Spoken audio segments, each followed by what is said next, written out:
사랑하는 교회 여러분, 오늘 한 날도 은혜 가운데 또 마무리할 줄 믿습니다. 오늘 저는 오순절 저녁기도 12번째 말씀으로 사무엘하 23장 14절로 17절 말씀으로 기도의 진영을 돌파하라, 즉 돌파의 기도에 대한 말씀을 드리겠습니다. 그때의 다윗은 산성에 있고 그때의 블레셋 사람의 요새는 베들레헴에 있는지라.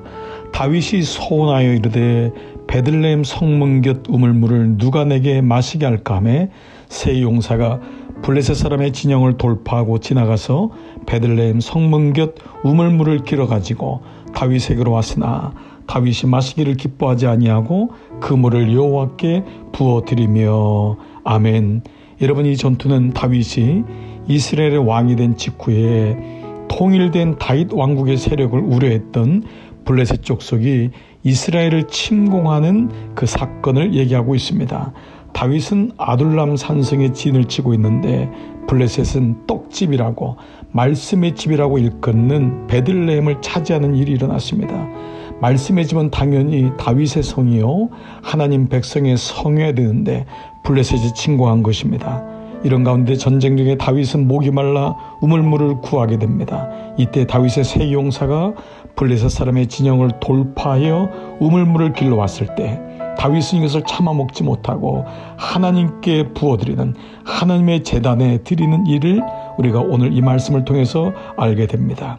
다윗의 부하들이 블레셋 진영을 돌파하여 빼앗긴 베들레헴의 떡집을 빼앗긴 그 아픔을 경험하면서 그 블레셋 진영을 돌파하여 물을 구하여 온 것처럼 성도는 영적인 진영을 돌파하여 마침내 기도의 자리까지 나가는 그런 믿음의 자세가 무엇보다 필요한 것입니다. 돌파는 어떤 저항을 이기고 나가는 것을 뜻합니다. 돌파는 막혀있는 것에서 한탄만 하고 왜 기도가 안 되지, 왜 영적 생활을 못하지라고 하는 것이 아니라 다시 한번 기회를 주시는 하나님의 은혜를 붙들고 다시 그 자리로 나가는 것입니다. 그리고 이겨내는 것입니다.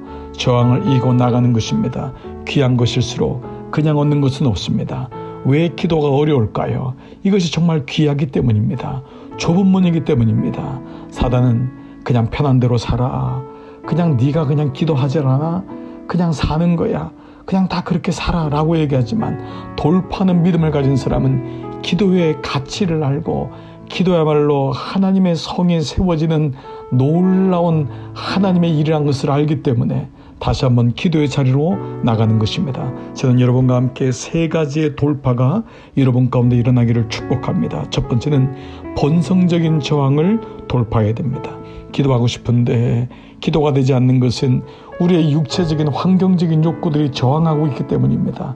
사람의 본성은, 환경의 본성은 늘 부정적이고 교만합니다. 이런 본성적인 저항은 하나님을 기뻐하지 않습니다. 기도가 힘든 것이 아니라 본성적으로 기도를 싫어하는 것이 인간의 모습인 것입니다. 그래서 날 마음속에 기도는 힘들구나, 기도는 아무나 하지 못하는구나 라는 생각으로 주저앉을 때가 많습니다. 그러므로 우리가 기도할 때마다 본성적인 저항을 돌파합니다. 성령님, 나를 도와주십시오. 내가 주님의 자리로 오늘도 한 걸음씩 나가겠습니다. 한 걸음 나가면 다음날 두 걸음 나갈 수 있습니다. 지난 12일 동안, 12일 동안 우리는 한 걸음씩 나갔던 것입니다. 여러분, 50일까지 채워보는 것입니다. 그러면 어느 날 10분의 기도가 20분의 기도가 되고 20분의 기도가 30분의 기도가 되고 그것이 1시간의 기도로 바뀌는 것입니다.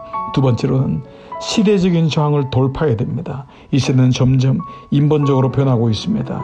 기도하는 것을 어리석고 낡은 것으로 여깁니다. 기도한다고 변하나? 기도한다고 하나님이 나타나나? 우리 삶 속에 이러한 시대적인 저항, 인본주의적인 생각은 그리스도인마저도 기도를 가치 없는 것으로 생각하게끔 만듭니다. 기도하는 교회, 기도하는 성도를 점점 사라지게 하고 오순절날 성령의 약속하신 것을 기다리는 것조차도 우리는 잃어버리고 살 때가 많습니다. TV를 보는 것은 시간이 그렇게 빨리 지나지만은 우리는 기도의 자리를 두려워하게 되고 10분마저도 채우지 못할 때가 많습니다. 사랑하는 교회 여러분, 그러므로 시대적인 저항, 환경적인 저항을 이겨내십시오. 그리고 돌파해 보십시오. 한 번 돌파하면 그 다음은 확실히 수월합니다. 마지막 세 번째로 영적인 저항을 돌파해야 됩니다. 그 육체적인 본성적인 저항과 시대적인 저항 뒤에는 영적인 사단의 계략이 있음을 잊으시면 안 됩니다. 그래서 하나님 우리에게 찬스, 기회를 주시는 것입니다. 다시 하려무나 기도가 안 될 때는 다시 하면 됩니다. 믿음 생활이 어려우면 다시 예배를 드리면 됩니다. 그 다시는 하나님이 주시는 기회인 것입니다. 영적인 세력을 이길 수 있는 유일한 방법은 again, 다시 하는 것입니다. 묵묵히 오늘도 기도의 자리로 나가십시오. 사단은 다시 하는 사람을 제일 싫어하고 제일 무서워합니다. 제일 무서워하는 단어가 뭘까요? 그가 다시 하겠다는 것입니다. 다시 기도하고 다시 헌신하고 다시 일어나고 다시 결심하는 것을 사단은 끔찍이도 싫어하는 것입니다. 오늘 12일째 오순절 저녁기도 다시로 시작하십시오. 12는 마감이요 완전의 수입니다. 오늘 이 저녁에 10분 기도를 채워보십시오. 그리고 하나님, 내가 안식하면서 밤자리를 들겠습니다. 내가 오늘 기도하면서 하나님 하루를 마무리하겠습니다. 오늘 한 날도 저항에 이겨내는 기도의 지정을 돌파하는 돌파의 기도의 영이 여러분과 함께 하심을 잊지 마시고 다시 기도의 자리로 나가시는 성령의 충만함을 구하고 경험하는 이런 모두 되시기를 주의 이름으로 축복합니다. 우리 함께 기도의 자리로 나가시겠습니다.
주